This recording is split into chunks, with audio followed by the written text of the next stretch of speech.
Right. Hello, everyone. We've decided to record this session of our support group because I know a lot of people wanted to come and couldn't make it.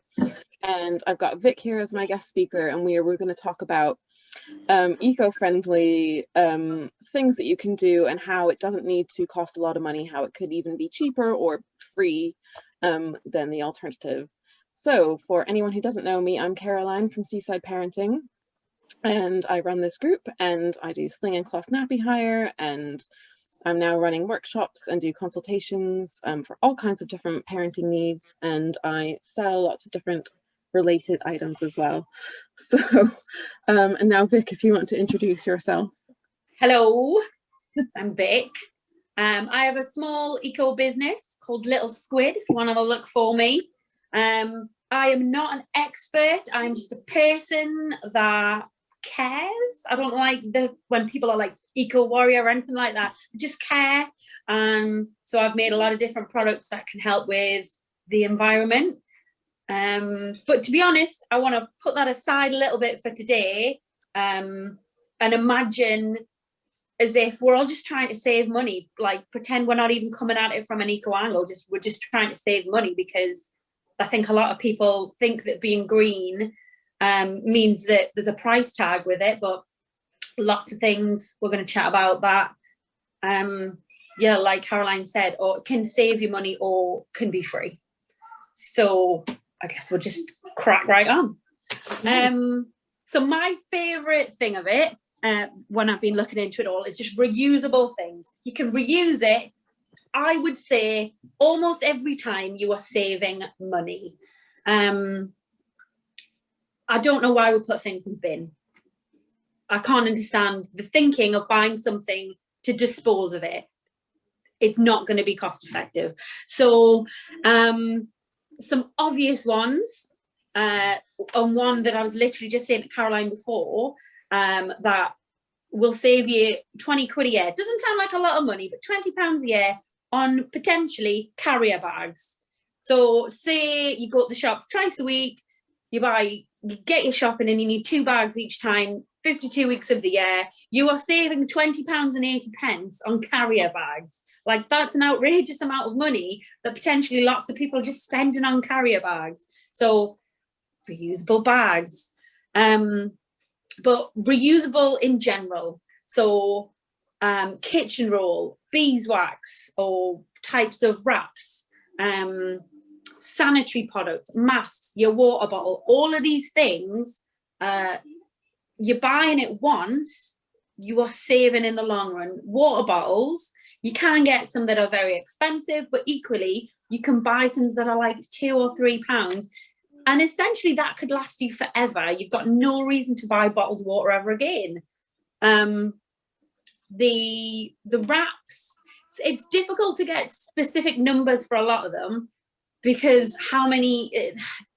the amount of sandwich bags you buy, for example, obviously depends on how many people there are in your house, how many people are taking a packed lunch, and there's a difference, I guess, between the type of wraps I sell and then beeswax wraps, because the beeswax ones can wear out after a year or two, but on a whole, you are spending an amount of money in one hit, and it's gonna last you for a very long time rather than constant. It feels like more to spend, say, £6 or £7 on a wrap, but you've saved that money over the space of a couple of months. So I guess it's trying to get into your head that reusable is it's a bigger hit of money now, but in the long run, you're laughing.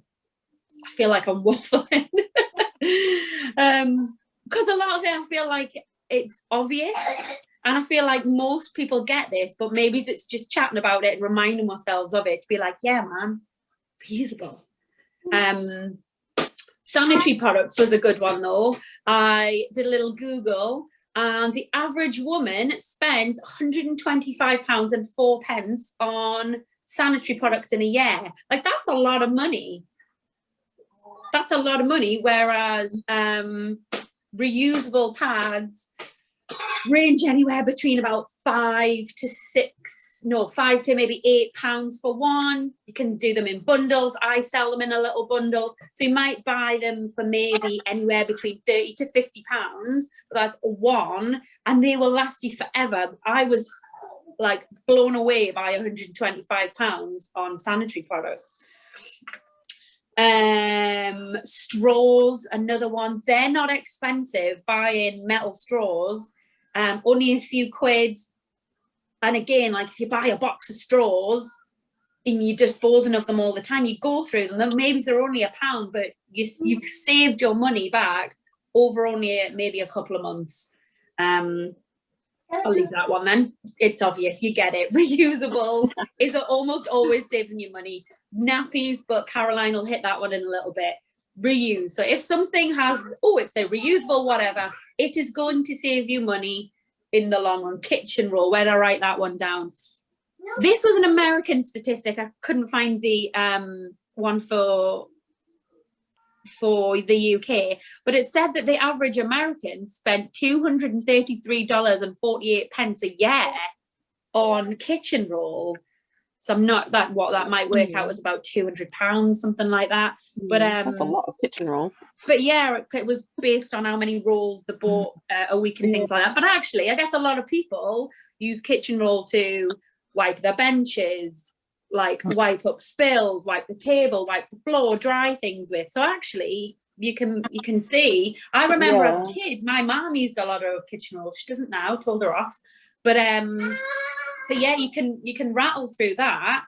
And you can buy reusable kitchen roll for, I sell it for about £18. It can maybe go up to about 30, but that's just one thing. And you can save yourself hundreds of pounds. Reuse, save. Another one that also feels a little bit obvious was bulk buying. For things like rice, pasta, things like that, if you buy the bigger bag, you save. It is only pence, don't get me wrong. It is per kilogram. It's not a massive saving. However, we all eat a lot of rice. We all eat a lot of pasta. These are things that we're always buying. Over the months, over the year, you are going to save. So bulk buying in anything. One that I recently took the splurge to do was dog food, because some dog food brands are so expensive. So it feels like a lot of money to splash out and buy a big old bag of dog food. But actually, it's still going. We've had it for weeks. So rather than, the £10 every week, we've got balls on the go. The snacks are completely gone. So I'm on a time scale now. Talk quickly. But yeah, bulk buying. And I bulk buying toilet roll as well. Even if the one I had a little look into, I think some of the green brands don't always end up being cheaper. They can be competitive. And some people don't have the space to keep 48 rolls of toilet roll. However, from an eco perspective, I know this isn't necessarily usually bulk buying, like if you buy a 9-roll pack instead of a 2-roll pack, it works out as cheaper. But also eco-wise, there's less packaging, so that's good. And there's also, I was just going to say, with toilet roll, there's also family cloth, which we haven't made that step yet, but it is another option where, I say all the time, wouldn't it be nice if we all just had a little sponge on a stick? But much like the kitchen roll, you could have reusable, wipes in your bathroom. So it's not like you've each got your own wipe and whatever. But it's like, even, for nappies, you'd often if people are using cloth nappies, they'll use reusable wipes for their baby. Reusable wipes. I can't stress enough how good reusable wipes are. And the thing is, I'm thinking for some, and again, like I said, we haven't made the step yet, but it seems kind of strange that people will happily wipe their baby's bum, wipe the poo off with a reusable wipe, wash it, use it again, but for themselves as adults, it is weird, isn't it?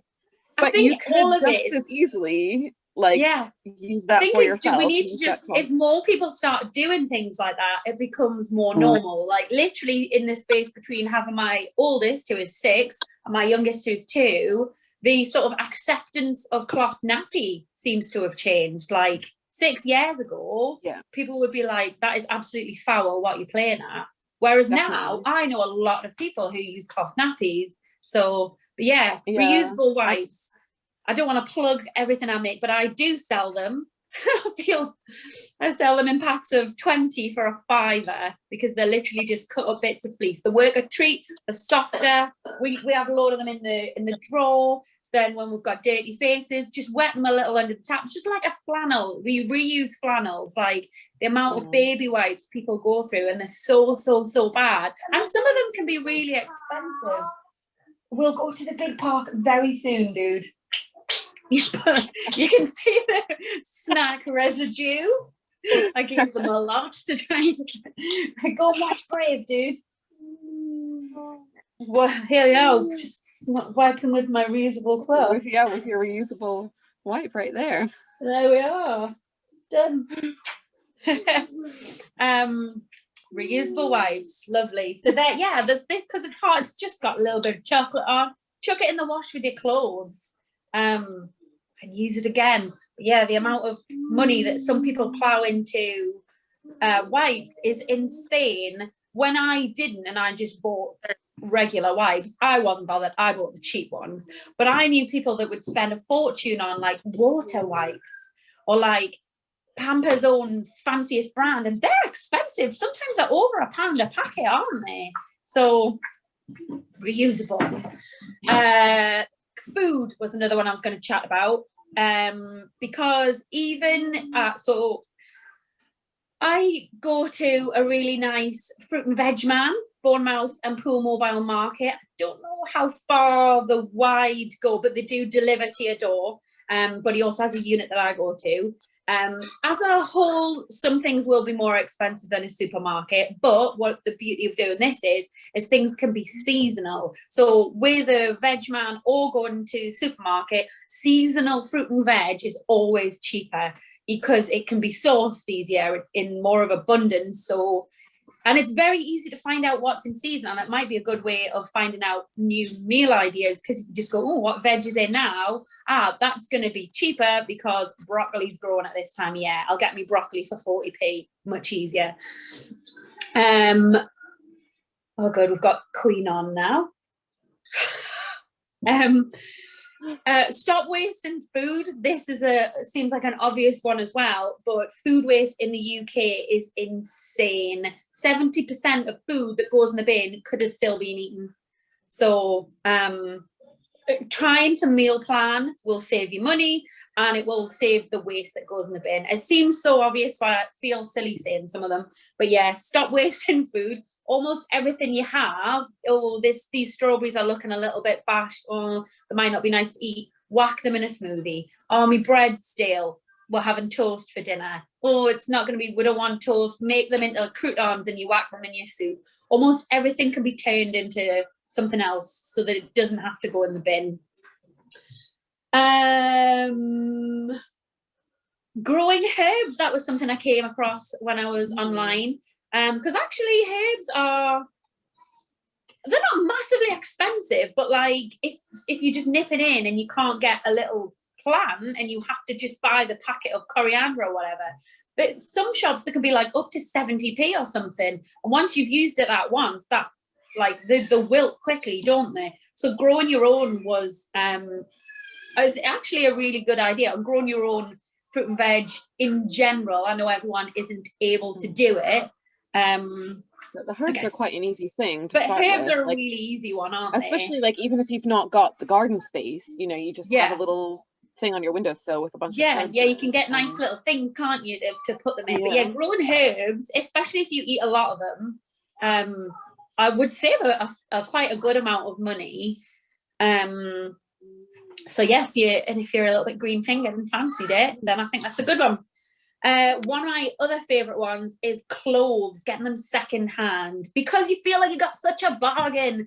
So if you can't even, obviously charity shops are shut, have a look on eBay, have a look on Marketplace. It seems really simple, but not just for kids. I think people have got it in their head for kids, but adults can wear second hand clothes too. And for some reason, don't start barking at me, dog. Yeah, adults can wear second-hand clothes too. There's much more of a bit of a stigma around it. Yeah, definitely. But it seems silly because actually, if you just buy it online and it's secondhand, no one needs to know it's secondhand. It's new to you. But also, why, when you've got a bag full of clothes that you're going to send to the charity shop, what's wrong with just saying to your friend, before I send them to the charity shop, do you want to have a flick through? Because we do that with kids' clothes. So if you know that you and your friend are similar sizes, or even if you're not, some things look cool if they're a bit oversized. Sharing clothes, it seems silly that we don't do that. So yeah, offering it is your becoming clothes more of a thing lately, you know, like a clothes swap or whatever, just you know, and maybe we can do that more in person, like when we can do more things in person. I know like there's been people who get together, have a clothes swap, everybody brings clothes that they don't want, and then you can just kind of like because it feels exciting to get new clothes regardless of where you got them from, doesn't it? So and then obviously normalizing reusing your clothes. Biggest money savers, if you're going somewhere, wear something that you already own. And I know you go, oh, I don't want to wear this, I've worn this in front of those people before. Or again, like I've been places and I know that I don't have anything appropriate, and I just say to my friend, I don't want to buy a new dress. Do you have a dress I can use? And I've never, ever, ever had a friend that said no. So I just think it comes across as being a little bit cheeky, but I just think it should be normalized that it's not cheeky. Oh yeah, totally. Yeah, sharing clothes, even if you're not giving each other clothes, just can I borrow that borrowing dress them. What I've taken to doing, and this is a bit cheeky, but for kids' clothes, is if I have a friend and they also have a little girl or whatever. This morning, my friend's little girl saw her at school. She had a really nice pair of tights on, and I was like, "Oh, they're very nice." Remember, when you grow out of them, you've got a friend called Dolly that likes them. I've heard people say that to me before. Like they've seen my kids' clothes and goes, "When they grow out of that, can I have it?" And I'm like, "Yeah, sure." Like, why not? Yeah, because why not? It's also a compliment to you, isn't it? So if you like the clothes, and I don't think there should be. It feels cheeky, but it shouldn't be, should it? Just if you like it, course, man, you take it. Two other points about clothes, because I feel like that's quite a big one. It is a big spender, clothes. Fix them. Fix clothes. The amount of people that'll go, oh, the button came off, they chuck it. It's got a hole in the knee, it's got a hole in the arm. What? They just chuck clothes. If you don't know how to fix it, there is a YouTube video. I'm telling you, there is a YouTube video that will tell you how to fix it. Or your friend does, your mom knows, somebody will know how to help you fix it. Or I offer a repair service, post it to me, I'll fix it and I'll post you it back. Fixing things is mad. Buttons, people think buttons are a hard thing to do. Buttons are probably the easiest thing to sew on. Dead easy. Shriv them. And then the other thing with clothes is if you really, really want to treat yourself into something you really like and you do want to buy new, is buying well. So think about what you're buying. And this, I guess, again, would cost more in the long run, but spend a bit more to get more in the long run. If you spend a bit more money to get a well-made t-shirt, it is going to last you potentially forever. If you spend £2 or £3 in Primark, the first time you wash it, it's shrunk, and think, oh, well, I'll keep wearing it a few more times. Shush, Riv. You wear it a few more times, and then actually it's gone. It's in the charity bag. It's not even lasted. I guess that was kind of the end of what I was saying anyway. Buy well. It goes without saying. It's obviously, it's going to save you money in the long run. I don't know whether people wanted more money for some of these things, but it's difficult because what I buy and what you buy, what people think is too much money is difficult to show actual figures for. But just talking about it will make you be able to put your own figures in your head for what you would buy. And I think a lot of it is thinking about the long term, because a lot of the reusable things, obviously up front, they're going to be more expensive than something that's disposable. But when you think about how many times you're going to buy that disposable thing, that's it. But then you've got the case of, like, you know, if families are, you know, they might not ever have the means to put that massive amount of money out in one go. But I think that, you know, you could put a tiny bit aside, so cut back on just a tiny little thing, and put that tiny bit aside. And eventually, I mean, and then eventually you can buy the reusable thing. Or I mean, with nappies, you know, obviously if you buy, you know, a whole pack of cloth nappies all at once, that's quite expensive. But you could buy, you know, one at a time and slowly cut out. So you could be using disposables, buy one cloth nappy a month or whatever, until you've built up your stash, and slowly move into cloth. You know, it doesn't need to be all or nothing. That's a really good idea for anything reusable, to be honest, because even like the sandwich wraps that I make, for example, I sell them for £6.50. If you've got a family and you want them, you know, you want them for 3 kids and the adults for when you go out on a picnic, it's a lot of money to drop in one go. But yeah, if you've still got some sandwich bags and you use them and you buy one at a time, put a little bit of money aside. Yeah, I guess, it's thinking long term. But it's only going to help you, and it's going to help the environment. So yeah. What else have I written about? Got a couple of hacks, and just a couple of things that are free. Love a good freebie. My favorite free thing is walking. I love walking, and 70% of journeys in the UK are under 5 miles. So I know lots of people that listen to this or engage with this probably have small children. So I know that that's not always, like, getting small kids to walk is hard. But I imagine if everyone reflects on their week, there will probably always be at one point in their week where they thought, actually, I probably could have walked or biked or not driven then. There's probably always somewhere you can reflect and think, actually, I could have done that. Because let's face it, petrol is expensive and petrol is bad for the environment. So this one, but walking is also so good for you. So walking is my favorite freebie. I always try to walk or scoot to school to get them there. And then I go and pick them up in the car because they just moan all the way home and I can't take it. But getting to school, I actually find is good in the morning, to get them out and get some air. But yeah, all the money I save in petrol going 1.5 miles down the road. So walking is my favourite. Appliances, again, the actual buying of appliances, it costs more to buy like a greener one. It does. Hopefully that'll change. However, they are usually more effective. And the biggest thing that I've read about is just only put them on when they're full. The amount of people that put on half a dishwasher. Putting on your dishwasher just because the bottom row's full and you want your plates. What would be easier is just taking out a couple of plates, giving them a quick wash, but then putting the appliances on when they're full. I've never ever had this situation because I always have washing.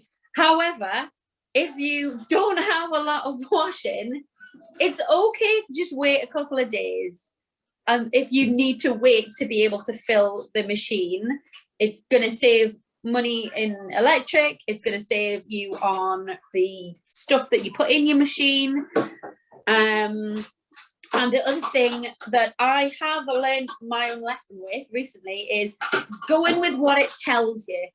If they say only put 2 pumps in, that's fine. You can actually do that. That's what they tell you. I always thought, nah, we'll just go for a few. So they'll have a suggested serving or whatever, like you fill the cap. But I think almost everyone is guilty to just going, well, put a bit more in. Doing what it says lasts longer, saves you money. Sounds like an obvious thing, but recently I have started doing that and things last longer.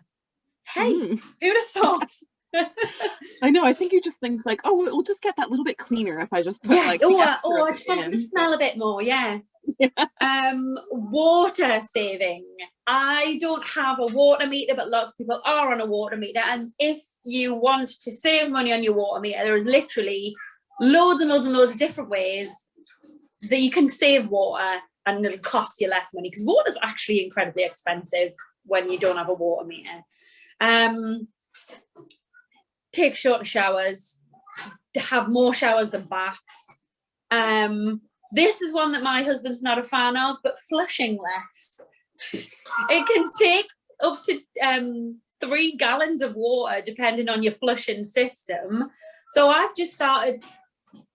I know that Dolly went to the toilet before, she didn't flush. I'm just going to leave it. And so then the next person that goes to the toilet will just go to the toilet on top of it and then we'll flush. Or if it's another child, it'll wait there as well. But it's actually a lot of water to flush your toilet. So if you can deal with that, some people can't, flush less. Using the water from your pans to do other things with it, or from like every night I have 3 kids bottles that maybe have this much water left in them still, so instead of chucking it away, I go along all my plants and I water my plants with the bathwater water. I've never thought about that. The amount of times I pour out the end of a water bottle. Yeah, just chuck it in your plants, and then it's also, you know, your plants have been watered every day. But yeah. The biggest one though, but again, I thought this was just something that everyone did, but I guess maybe people don't always, or some people just might not, but turning the tap off when you brush your teeth. I've always done that. Yeah, 3 or 4 gallons you can save by turning your tap off when you brush your teeth. So if you just stop flushing as often, and everyone turns, because I guess if everyone in your house leaves the tap running while they brush the teeth, that's a lot of water. So yeah, there's loads and loads of ways you can save by just being keyed up with water. Another obvious one, but I guess everyone will be doing it now, it's getting to summer, hanging your washing out. What a lovely one, like so obvious. But what I did learn, little hack, for if you do still have your tumbler on, if you put a dry towel into your tumble dryer with your wet things and just leave it on for a little bit, the dry towel takes a lot of the moisture and you can take it out, and then the length that your tumble dryer is on can be less. And then I guess you've got a bit of a wet towel, but I suppose if it's just your tumble dry towel, you could probably hang it and it would dry. Electricity is another obvious one, but had a little Google, and for all these people that say, oh, I'm only going out the room for 2 minutes, it actually is easier and more cost effective not to turn the light off. They're giving you BS. It's not. They also tested it on Mythbusters. The only way it's more cost effective to leave the light on if you leave the room and come back in is if you like leave the room and come back in 0.4 of a second or something like that. So if you leave it in the room, the light's off. Same with every appliance. So even if sorry, I was just thinking about, like, in the evening, I'm watching TV, I've got the light on, I've got the TV on, and then I'm like, I need a drink. So I go to the kitchen to get a drink, and then I come back. Like, should I be turning the light off? I mean, I can understand that it's a pain, but if you were like, I need to save money in every sense, then yeah. Okay. But I suppose it's more like my kids, if I shout dinner time and they all come through and they leave the telly and the light on, go back and switch it all off, because that's, you know, a good time, you know, there's no one in there, that all needs to go off. What I read as well is if things are slightly warm, they are taking electricity. So if you've got a charger plugged in and nothing's doing with it, but if it's warm, electricity is going to that. So even though, okay, it might only be pence, it's still money saving if you just whack it off. Read quite a bit about light bulbs as well. I'm not going to bore you with it all, but as I guess a lot of people would guess, there are better light bulbs for money saving efficiency. Like almost everything else, it's a bigger hit in the beginning, but in the long run, it's actually saving a lot of money. Again, it was an American statistic, but I was quite shocked by this one.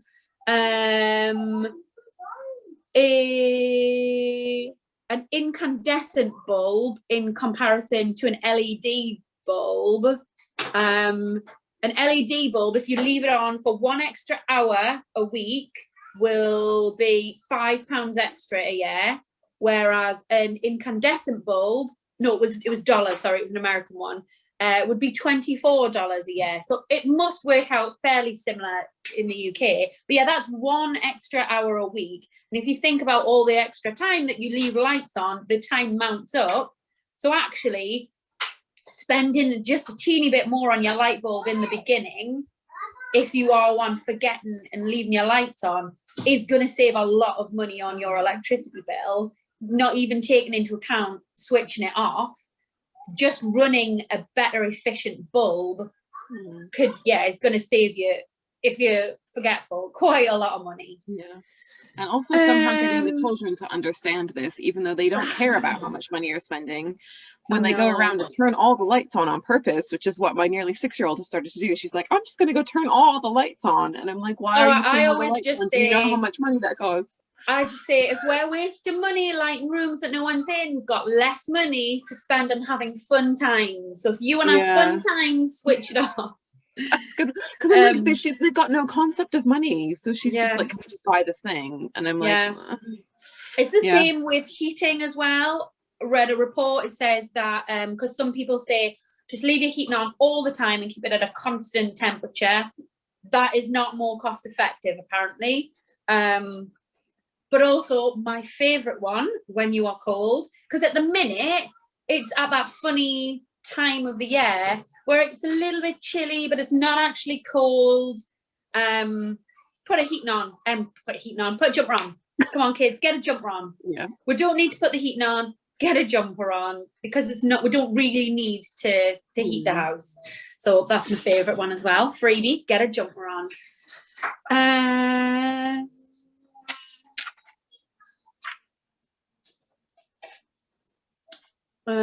Jumper, said that one. And a very, very little one on cleaning, because I can't say that I do any of this myself, so sorry. I buy eco products for my cleaning because I'm lazy. I don't have time to make my own. However, if you've got time to make your own, that is the most cost-effective thing. And from what I understand, from what I've read, pretty much any combination of baking soda, white vinegar, and lemon pretty much do anything, apparently. You can clean your toilet, clean your windows, clean your floor. If you want to save money, that is a huge way to do it, because actually it doesn't seem like a lot of money when you go, I'll just get this bottle of spray, it's only £1. But actually, think about how quickly you can go through these bottles, spraying everything every day. Make your own baking soda, done. Yeah. And actually, when you think about... Sorry. Yeah, like it doesn't actually take that long to make like just a bottle of something, because I started doing a thing where like just any citrus fruits, lemon, mostly lemons, sometimes oranges, whatever, you just chop them up, put them in a big jar, pour in your vinegar, done. And then I leave it to sit there for like a week or two, and then just pour that into a spray bottle and spray. And then if I need something to be really clean, I'll just sprinkle some baking soda over it, and then I'll spray my vinegar stuff on top, and then it just goes and then you just wipe it and it's really clean. Maybe this is where I'm gonna go from here. But if you think about, must be something daft like at least 90% or more of what you get in the bottle, it must be water anyway. So actually, what's up, Baba? Spider-Man, come on then.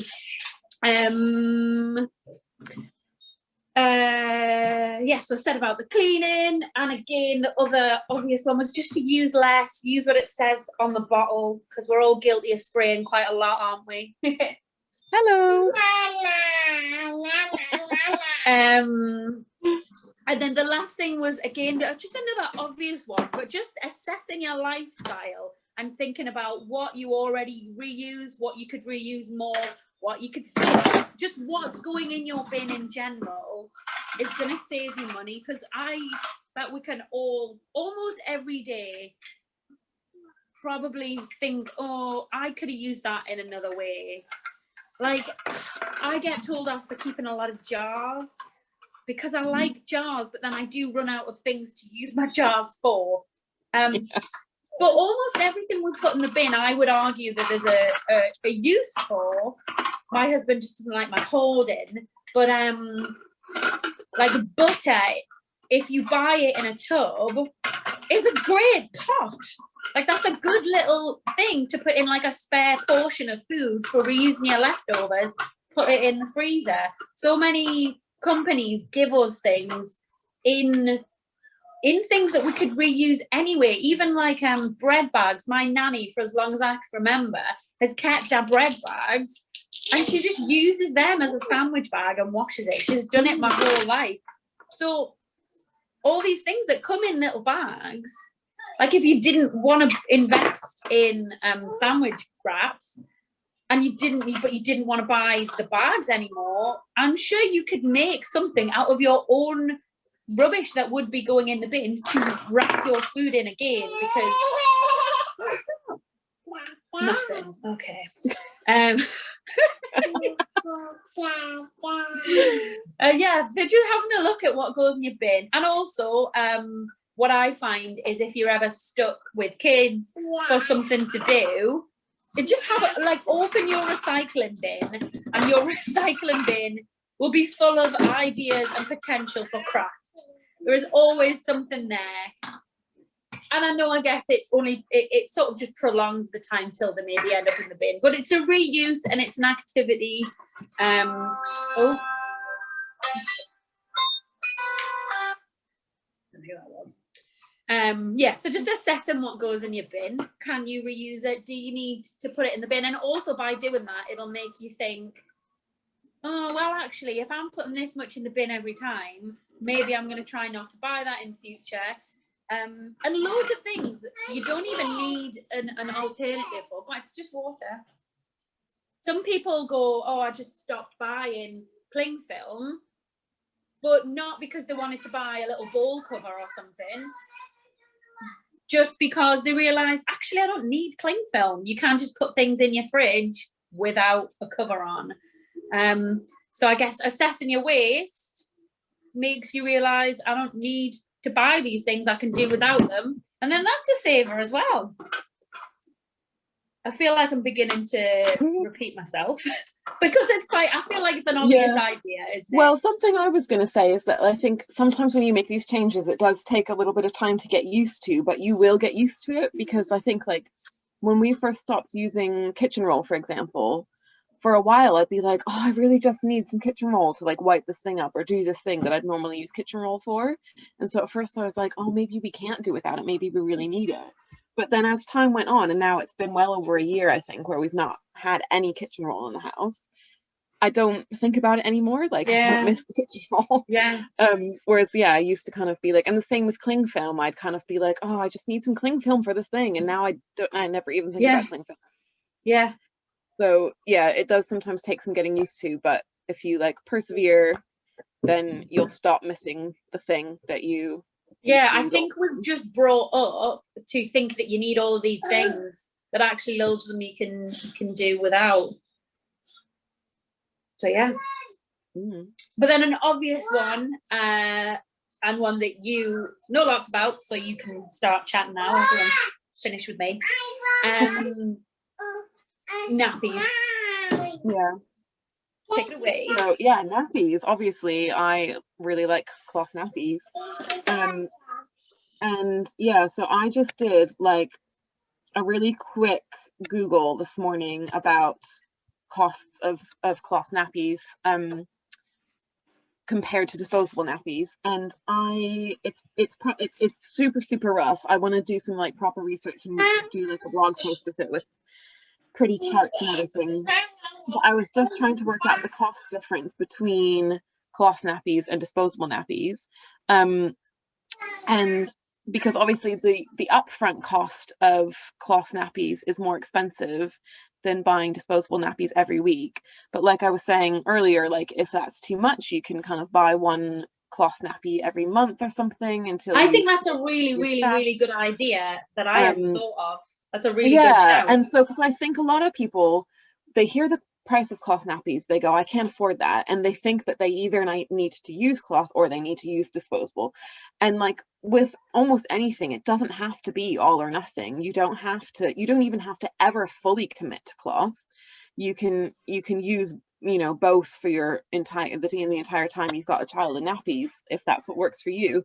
But any amount of kind of cutting down on, oh yeah, Jess is saying we use both, yeah, any amount on cutting down on waste, you know, you don't have to do it perfectly, you don't have to do, that's it, you don't have to be zero waste, you know, just any amount on cutting down is going to make a difference. Even if you just use one cloth nappy a day, that's 7 nappies that you are saving money on eventually, but also like they don't degrade, they just sit there and fill up even more full. Like, so one nappy a day is saving 7 of them, and that's if it's just one kid. If you've got more than one, 7 nappies in your bin every week. So yeah, it doesn't have to be perfect, but.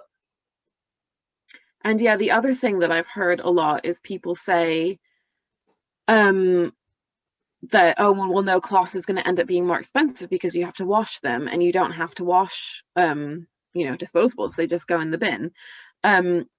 But first of all, the thing I often say is that those people, they're not thinking about what's happening to the disposable nappies before, or no, so what it is, sorry, I keep saying this wrong. It's not necessarily that they think it's gonna cost more. They say it's not good for the environment because you're constantly running the washing machine, whereas you're not constantly running the washing machine with disposable nappies. Although you might be, because you have explosions with the disposable nappies, and then you need to wash the clothes more. But that's beside the point. Anyway, if you, they often don't think about how their disposable nappies came into existence and the environmental impact that they have before they even get to you in terms of manufacturing, you know, the amount of water that's needed to make the nappies in the factory, you know, the amount of electricity that's used to make them, the carbon footprint of, like, you know, delivering them to, you know, the shops and stuff.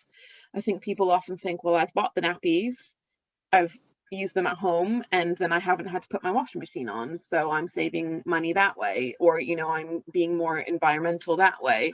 But yeah, I think sometimes it can help to think about the entire process of what happens to your disposable nappies, and then obviously environmentally they will then end up sitting on a landfill.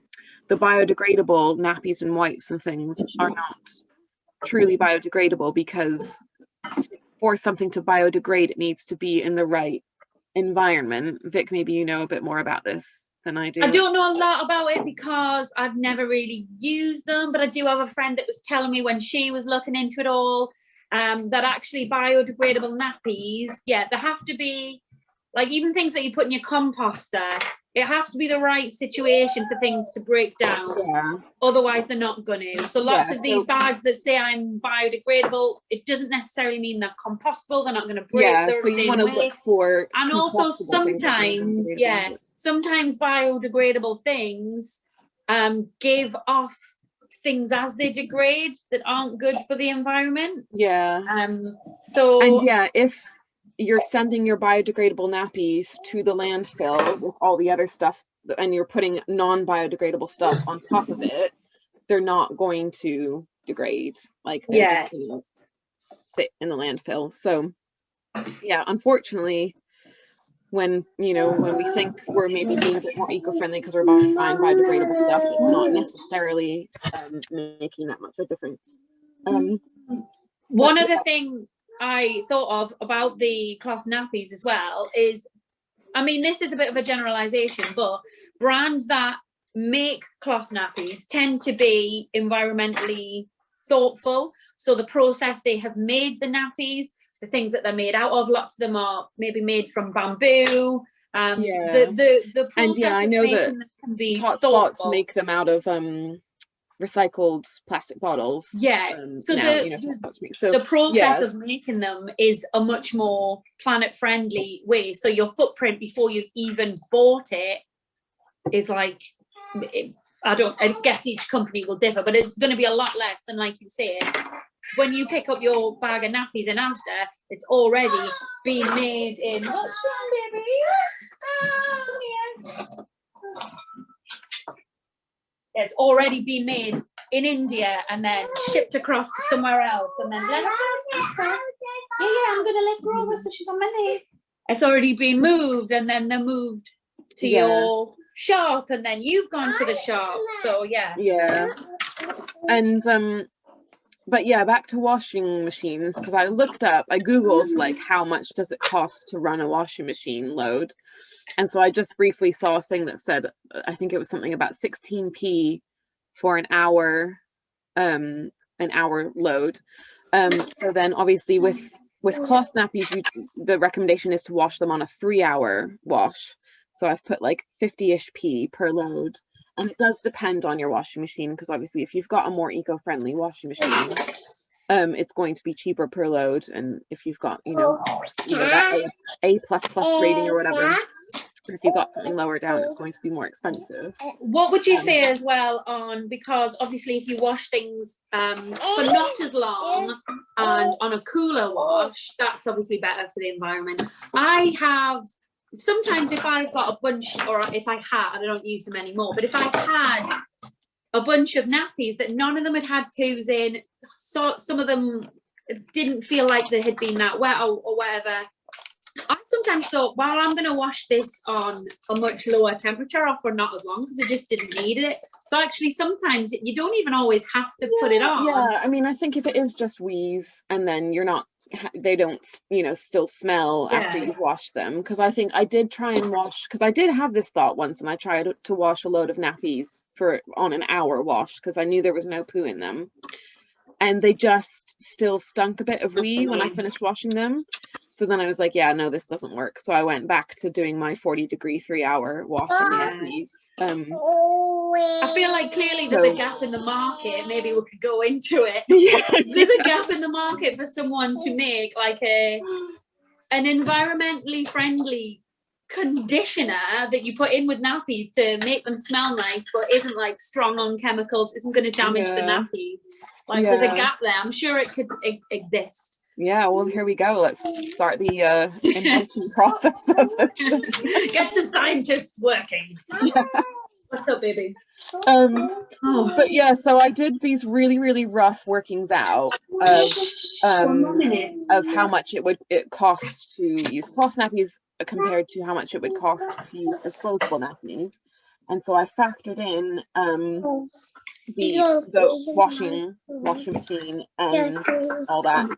And so again, I'm going to look into this deeper, hopefully, and do a proper blog post on it. But I kind of estimated how many nappies you'd be using every day. And so, because obviously when they're newborn, you might use 12 nappies a day. And then as they get older, closer to potty training, you're maybe using 4 or 5 nappies a day. So I kind of tried to do that a little bit. But I basically worked out that, so I had it here basically, so that you hire a newborn kit from me, obviously, for £50 for 8 weeks.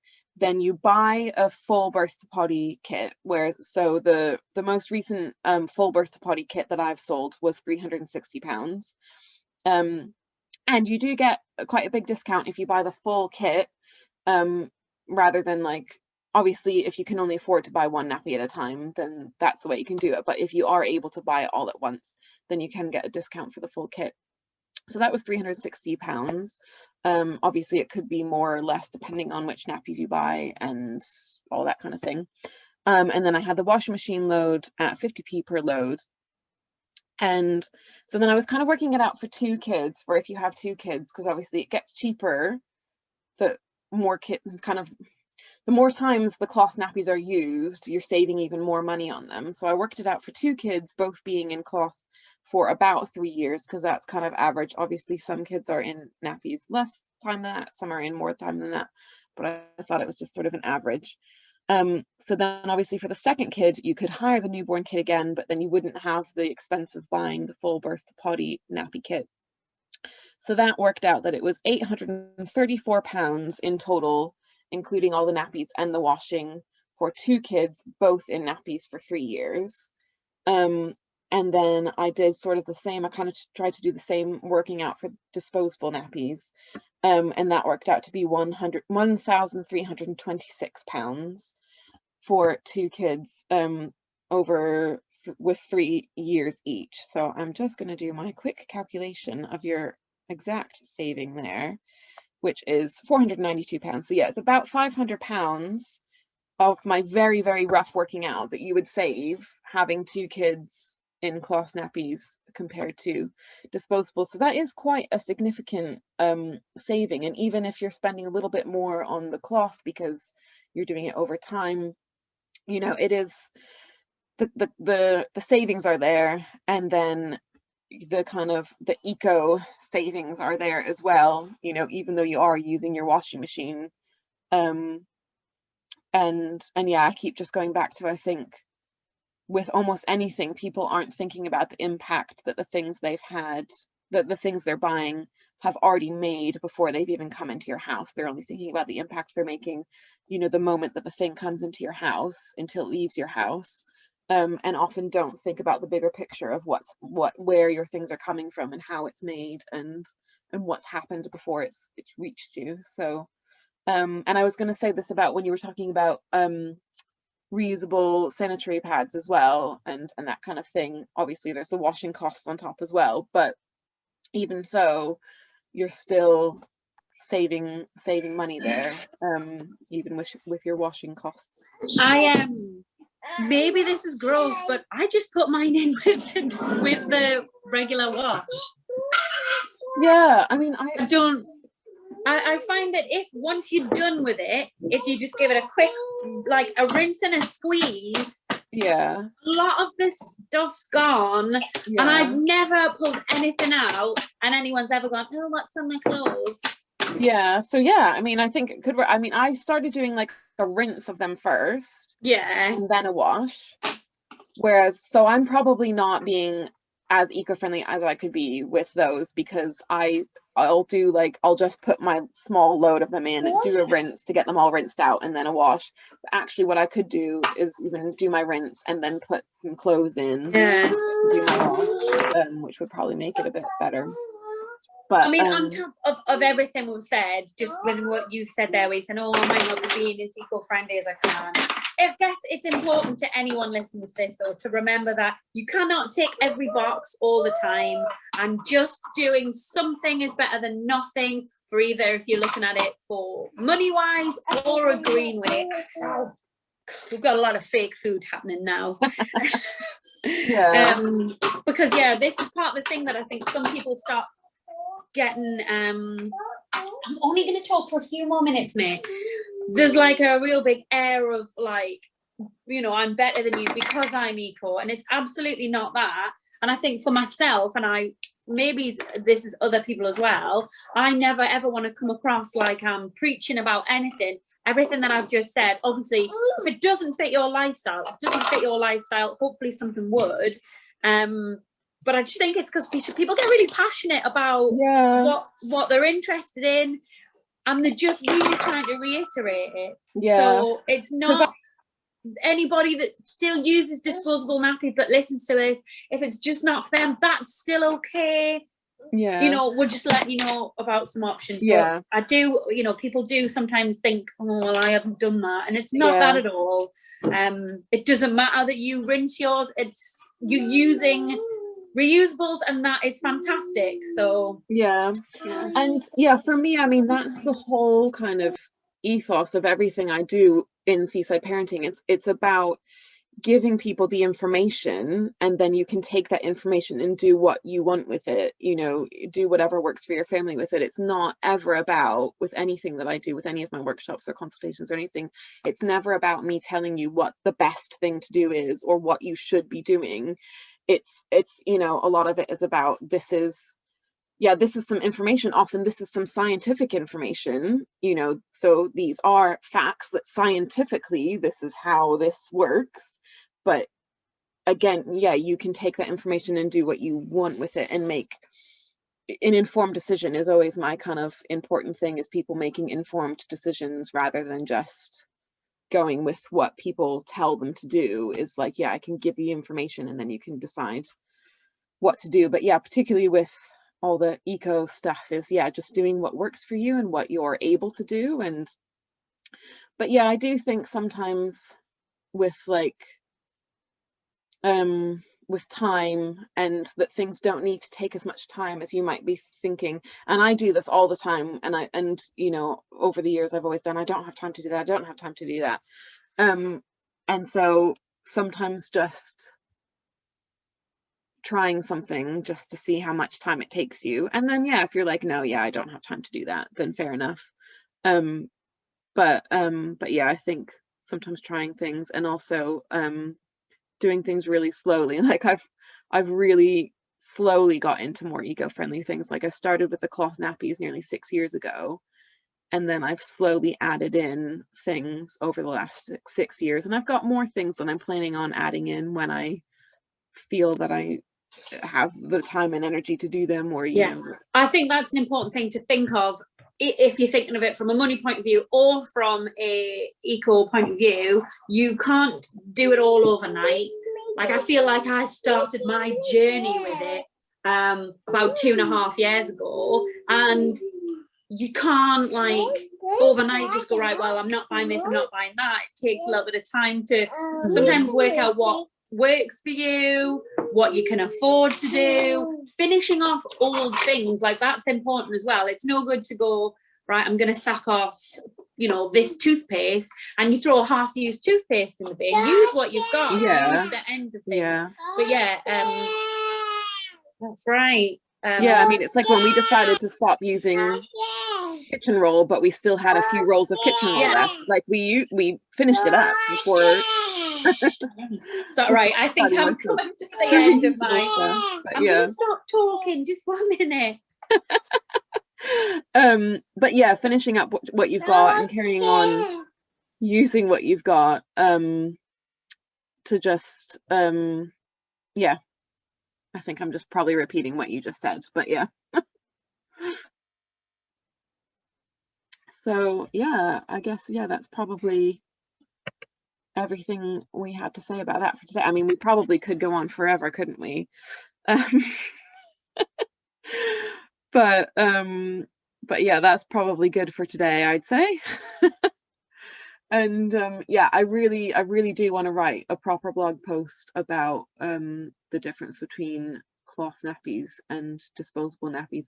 Again, as like you're saying, like I'm never trying to make people feel guilty if they don't use cloth, but I'm passionate about it. Like you say, Vic, like when you're passionate about something, you just want to tell everybody about it.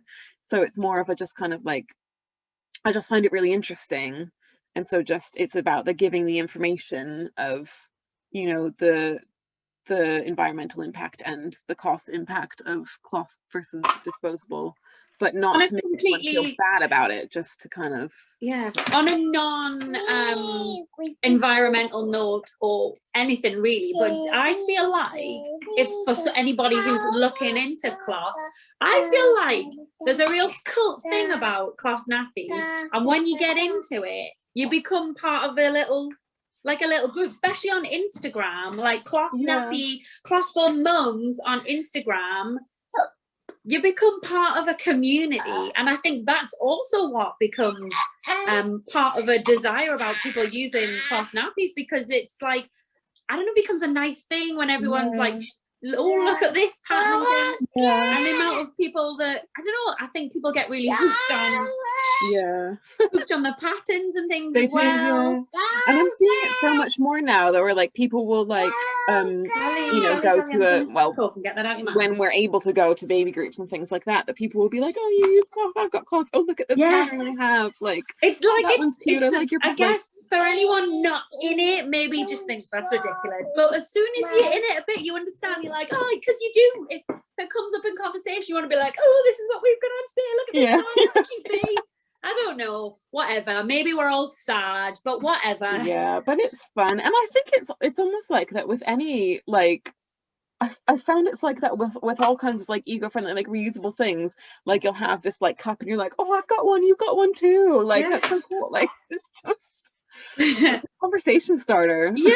Yeah, especially at, like, if we can ever get back to them, like to toddler groups, mums groups. Yeah, Dolly, stop. Okay, I think I maybe at the end of my line here. Okay. Well, yeah, thank you very much for coming in. Hopefully next time you could come in person when we Oh yeah, Jess was saying I've spoken to a stranger about clean canteens before. Yeah, such a conversation starter. It's definitely like I have as well. Yeah, it's just but yeah, yeah, hopefully you can come in person next time. I'm talking to the community center at the moment about when, like, I think community centers are able to open back up mid-April, as long as everything goes to plan. So hopefully we'll be able to get started in person and actually be able to chat properly in person about all these kinds of things, and you know, maybe even show things to people to actually touch in person, and yeah, which would be really nice. So cool. I guess this is a video that's going out, so I guess just to say as well that if anybody has any questions that we hadn't answered, then definitely put a little comment or email someone or whatever. Yeah, and yeah, I'm talking. Okay, anyway, thank you for having me. Much. No, Me signing off. Yeah. So I'll speak to you soon. Okay. Bye. Thank you. I'm gonna stop. Bye bye.